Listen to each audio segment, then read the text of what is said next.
So we're going to read from this essay by Stephen R.L. Clark from the University of Liverpool. Uh, it's called How to Believe in Fairies, and I'm going to read the abstract, and then I'll read the article to you. Um, the abstract begins, "To believe in fairies is not to believe in rare Lepidoptera or the like, within a basically materialistic context. It is to take folk stories seriously as accounts of the dream world, the realm of conscious experience of which our waking world is only a province, to acknowledge and make real to ourselves the presence of spirits that enter our consciousness as moods of love or alienation, wild joy or anger. In W.B. Yeats' philosophy, fairies are the moods and characters of human life, conceived not as alterations in a material being, but as the spiritual rulers of an idealistically conceived world. Yeats follows folklore in making them ambivalent, either the sweet undying voices of nature or the disillusioned destroyers of humane life. His prophecies of a new age were of a world ruled unknowingly by fairies, spirits invoked by music, poetry, and love that do not necessarily take much care of ordinary human life. The fairy faith, described by Yeats and Evans Wentz, is a variety of idealism, and by no means absurd." So now the article begins with part one. Dawkins, in 1986, his publication in 86, which I guess was, The Blind Watchmaker, maybe. Dawkins remarks that we can never prove that fairies do not exist. All that we can say is that no sightings of fairies have ever been confirmed, and that such alleged photographs of them as have been produced are palpable fakes. Any categorical statement I make that fairies don't exist is vulnerable to the possibility that one day I may see a gossamer-winged little person at the bottom of my garden.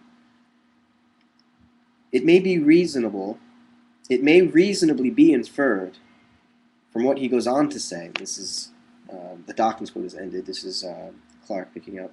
It may reasonably be inferred from what he goes on to say that the statement in question is less vulnerable than he here suggests. He would be a lot more likely to doubt his eyes than to accept the existence of the sort of things he thinks fairies are. It may also reasonably be doubted that he has taken any trouble to consider the mass of testimony collected by Evans Wentz. It's EVANS-WENTZ. Evans Wentz and others. His underlying assumption that we should believe only what has been proved to the satisfaction of a deracinated intelligentsia is itself most dubious. Our actual practice had better be to accept what is common knowledge until it is proved otherwise. As Yeats insisted, quote, "I began telling people that one should believe whatever has been believed in all countries and periods, and only reject any part of it after much evidence, instead of starting all over afresh and only believing what one could prove."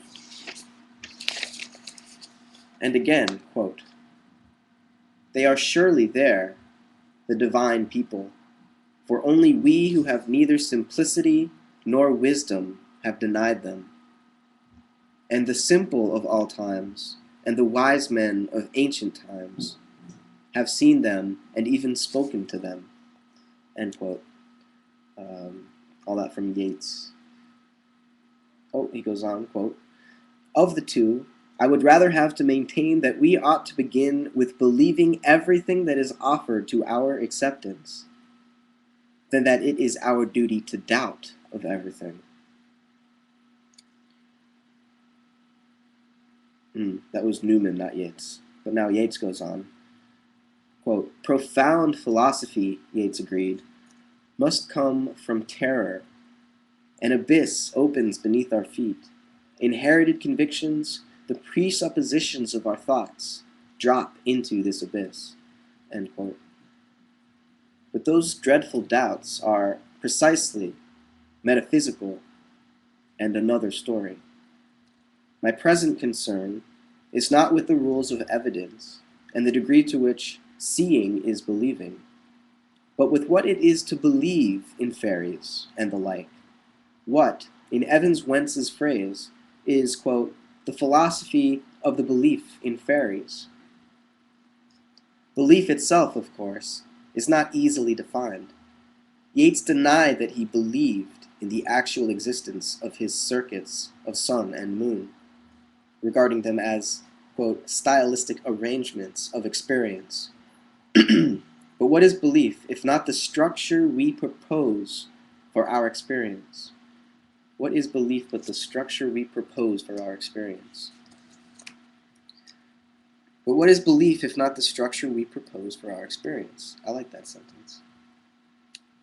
Stylistic arrangements of experience. That's what a belief is. You're completely conscious, too. Like you're arranging your worldview consciously, which isn't really possible, is it? Most of the time,